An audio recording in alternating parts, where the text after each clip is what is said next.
যেমন রথযাত্রায় মানে উৎসবে যে 56টা ভোগের আয়োজন করা সেটা এখানে হয়। মাও আমাদের চিন্তা মা তিনি বেঁচে থাকতো এগুলো করতো। আমরা এখন গ্রামবাসী সবাই সহযোগিতায় আমরা এই অনুষ্ঠানগুলো করি আসি। যার নামে আজকে এই বাড়ি ছিল তিনি হচ্ছে চিন্তার মা। সন্ধ্যা আরতিটা আমাদের রামনগর রোডের মোড়ে, ওখানে 1 ঘন্টা ধরে ওখান থেকে ওয়েট হয়, ওখানে সন্ধ্যা আরতি হয়।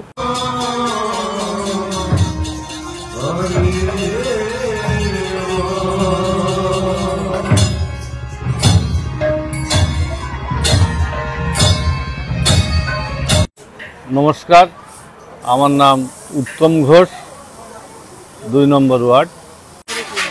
এই পুজোটা এই 40 বছর চলছে।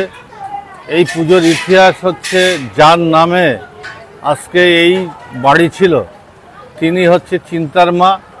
সেই চিন্তার মার মাথার থেকে এই রথ আর কি উৎসবটা শুরু হয়েছিল।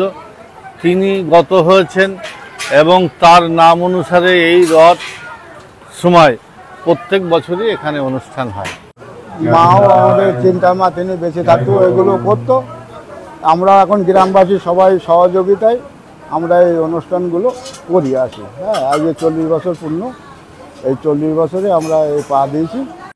আমাদের সারা রাস্তা যেতে যেতেও প্রসাদ দেওয়া হয়, ফেরা আসা মাসির বাড়ি অবধি আমরা প্রসাদ বিতরণ করি। প্রত্যেকের আমরা প্রসাদ দিই।